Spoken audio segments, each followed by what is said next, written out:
ธาตุนางลาวเพราะว่าขึ้นชื่อลือน้ำอยู่แล้วพี่น้องทางด้านอันศักดิ์สิทธิ์ไว้พระธาตุกินตัวที่เข้าไว้พระธาตุนางลาวพี่น้องยิงดูน่ะเอ็นบ่ตับถือบ่เอ้ยได้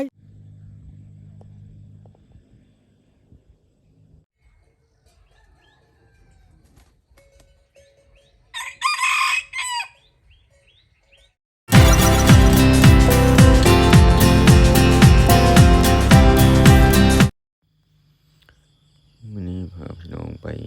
ไหว้พระธาตุนางลาวอยู่ที่เมืองวิระบุรีพี่น้อง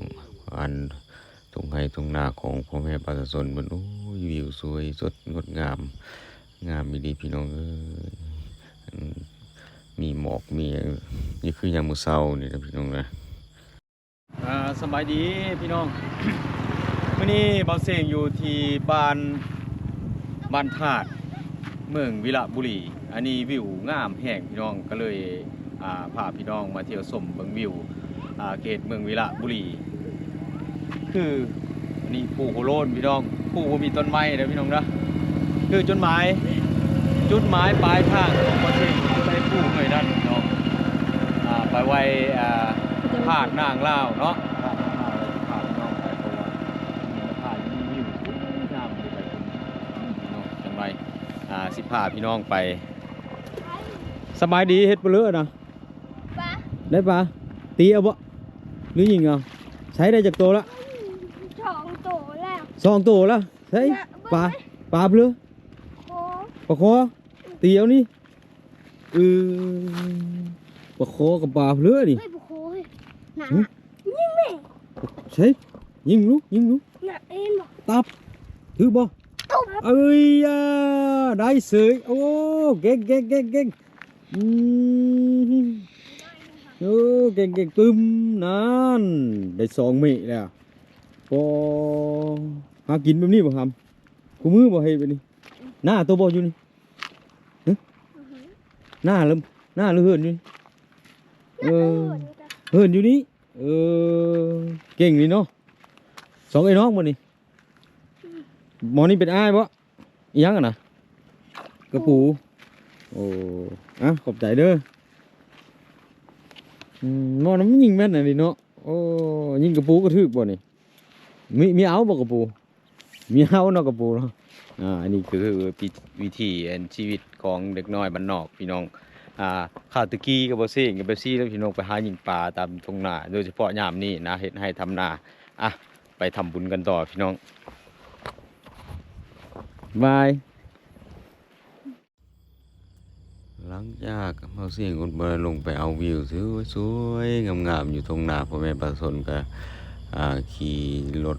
มุ่งนาผ่านไปอันนี้คือองค์พระคลังในบ้านธาตุพี่น้องบ้านธาตุนางลาวแล้วพี่น้องก็ทรงพระคลังก็จะมีของน้ำแต่ว่าพระของเบื้องซ้ายนี่มีของน้ำที่ไหลลงมาจากภูจากผาเพิ่นเฮ็ดของน้ำลงมาใช้ในการเกษตรก็สิเห็นจำนวนหนึ่งก็กำลังพ่อแม่ประชาชนกำลังอาบน้ำของที่ว่าไหลลงมาจากภูจากผาเพื่อพี่น้องโอเคมุ่งหน้าต่อไปจุดหมายปลายทางก็คือพระธาตุนางลาวที่ขึ้นชื่อลือน้ำของเมืองวิระบุรีก็ขี่ไปเรื่อยๆชมวิวไปงามพี่น้องที่ว่าผ่านนั้นเส้นทางทงไห้ทงนาของพ่อแม่ประชาชนมีผู้2 หน่วยสลับซับซ้อนกันอยู่พี่น้องพอมาหอดทางสีแวกเข้าไปไว้พระธาตุนางลาวนี่ก็สิเห็นบรรดาที่ว่าพ่อแม่ประชาชนที่วางที่ว่าเครื่องที่เข้าไปสักการะบูชาพระธาตุนางลาวเลยพี่น้องเพิ่นก็ออกมาให้บริการเลยพี่น้องนะหลังจากขับรถแวะเข้ามาแล้วก็เข้ามาอยู่ที่บริเวณวัดพระธาตุนางลาวเมืองวิระบุรีสิอดบ่ได้ลงไปเอาวิวรอบๆวัดพระธาตุวัดพระธาตุนางลาวก็วิวสวยงามบริสุทธิ์ผุดพองรู้สึกว่าอากาศเย็นสบายสุข สบายดีพ่อแม่พี่น้องเพิ่นมีสหายสุขุสุคนก็ว่าอยู่ใกล้หรืออยู่ไกลอยู่แดนใดก็แล้วแต่มาพบกับซ่องเบาเสงบึงทะเลมื้อนี้เบาเสงบึงทะเลอยู่ที่สถานที่วัดพระธาตุนางลาวเมืองวิระบุรีพี่น้องสิมาขอกราบไหว้กะสิพาพี่น้อง FC ที่ชมซ่อง YouTube หรือแฟนเพจเบาเสงบึงทะเลมากราบไหว้กะหลายๆอันซ่องก็ได้มาถ่ายแล้วเนาะพี่น้องเนาะกะซ่องเบาเสงกะสิได้มากราบไหว้เพิ่นมื้อนี้อยู่ที่สถานที่พระธาตุวัดพระธาตุนางลาวกาท่านใดเข้ามาส้มยังบ่ได้ติดตามกดติดตามกดกระดิ่งให้กำลังใจเบาเสียงทำคลิปทำซ่องวิดีโอต่อไปในเด้อพี่น้องเด้อการเบาเสียงก็เดินทางมาตั้งแต่เมื่อวานแล้วพี่น้องฮอดแต่เมื่อวานแต่มื้อนี้ก็ได้ถือมีโอกาสเวลามากราบพระธาตุนางลาวเพราะว่าขึ้นชื่อลือน้ำอยู่แล้วพี่น้องทางด้านอันศักดิ์สิทธิ์อันนี้ว่าโดยเฉพาะท่านที่ว่าซื้อถือเนาะพี่น้องเนาะทางหลังก็คือว่าทางหน้าเข้ามาวัดอยู่ทางพูนก็สิเป็นเฮือนของอายใหญ่เพิ่นสตูดิโอทองอายเธออยู่หน้าเพิ่นพี่น้องทางนี้เนี่ยสิเป็นพระธาตุนางลาวแล้วก็เสียงในสิพาพี่น้องเข้าไปกราบไหว้ขอพรนำองค์พระธาตุเพิ่นพี่น้องพอแล้วก็ไปติดตามไปกราบไหว้นำพร้อมกับพอเสียงพี่น้องก็คือพี่น้องก่อนที่เขาไหว้พระธาตุนางลาวเพิ่นเนาะก็สิมีขันมักเบงแล้วก็ดอกไม้ธูปเทียน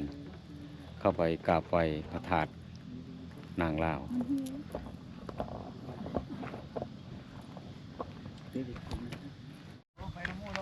ไหว้พระธาตุจิตดูสิเข้าไหว้พระธาตุนางลาวพี่น้อง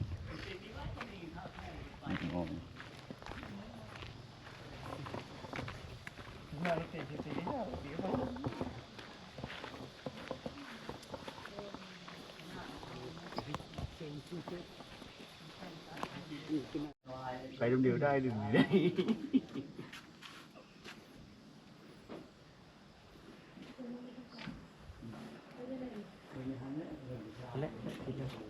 นี่คือตัวเลย มันมี2ทูบบ่ นี่นะ ทูบงามตัวอันสันๆนี่ทูบงามเพิ่นทูบงามเพิ่น คือเสียงโซ่ เพิ่นจะโรยเสียงโศก แต่ชีดีมาถือทีเดียว ไปแว่มันเป็นรูปผู้สาว โอ้หูสาวทิมเลยได้นะมึงเลยได้ด้วยกับล่างไปได้หนึ่งนะครับ หลังจากได้ขันหมกเบ่งได้ถูกได้เทียนดอกไม้บูชามาแล้วแต่ข้างนอกแล้วพี่น้องก็บางสิ่งก็ได้มาจุดที่มีพี่ที่ให้จุดเนาะจุดธูปเลยพี่น้องจุดธูปแล้วก็สิย่างขึ้นไปทานของพระธาตุนางลาวที่ว่าขึ้นชื่อลือนามด้านการที่ว่าศักดิ์สิทธิ์ นางลาวนี่พี่น้อง ศักดิ์สิทธิ์นักแลเนาะ ถูก ห แล้ รือ ว ว่าศักดิ์สิทธิ์หลายเลยพี่น้องของอันเมืองวิระบุรี วนเวียนวนองค์ แต่ นาง บ่ ลาว เสียง ก่อน ก็บ่ครอบรู้คือกันว่าพระ สาม ธาตุ หอก ประวัติพระธาตุนางลาวนี่มาจากไสเป็นจังไดเนาะกำเนิดเกิดขึ้นมาประมาณปีพุทธศักราชเท่าไหร่เนาะบ่เสียงก็บ่ฮู้แต่ว่าคือว่ามื้อนี้บ่เสียงก็ตั้งใจพาพี่น้องมากราบไหว้พระธาตุนางลาวเพราะว่าก็บ่เสียงก็ได้ยินแต่ชื่อลือนามของพระธาตุนางลาวเป็นพระธาตุที่ว่าศักดิ์สิทธิ์เพราะว่าทุกๆของ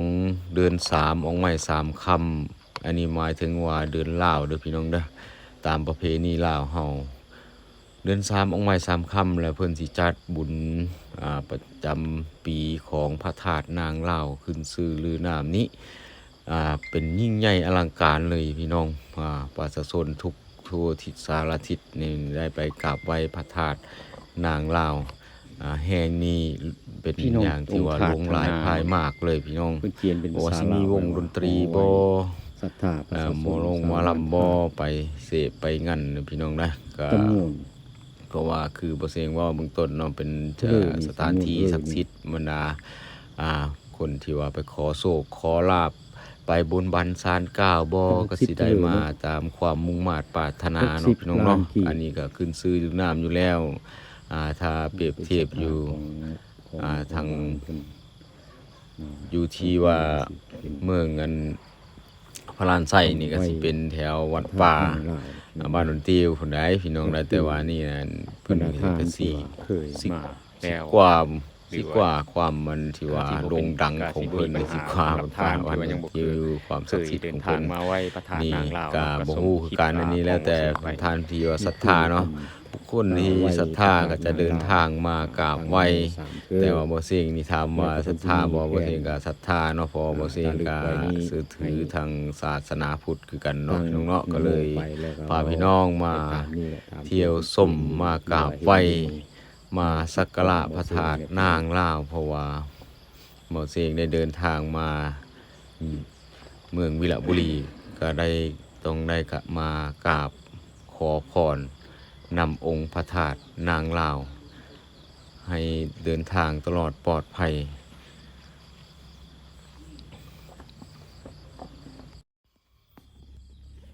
เลาะเรียบๆมาก็เห็นน้องสองคนที่ว่าทีมงานมานำบ่เสงนี่แหละยกสื่อยกสองเพิ่นละมาขอโศกขอลาบจุดถูกคนละดอกที่หนึ่งก็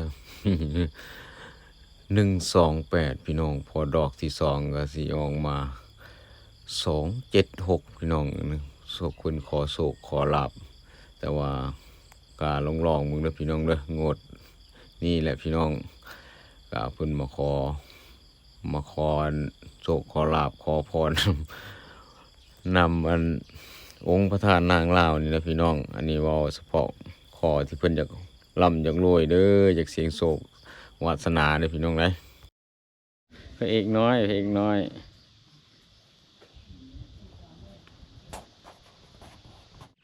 นั่นพี่น้องบ่เสียงก็ได้เข้าไปไว้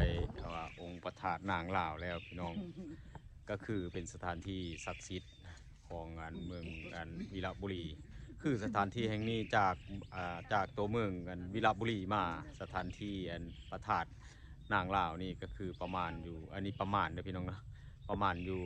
50กิโลหรือว่า50ลักเป็นภาษาลาวของน้องพี่น้องเนาะแล้วที่ว่าติดจอดกันนี่ก็คือกันนี่ไปนี่พระเจ้าองค์แสนคือผู้นู่นนี่เลยพี่น้องข้างๆผู้นู่นนี่แหละเบาเสียงกับสิพาพี่น้องไปต่อเนาะมื้อนี้เนาะพี่น้องเนาะกาไปพร้อมๆกันกับเบาเสียงนี่แหละพี่น้องไปกันจากนั้นก็มุ่งหน้าไปสู่ผู้หน่วยที่ท่านเห็นนี่เบาเสียงก็สิไปกราบไหว้พระเจ้าองค์แสนที่ว่าศักดิ์สิทธิ์คือกันพี่น้องและสิมีธรรมภาพพร้อม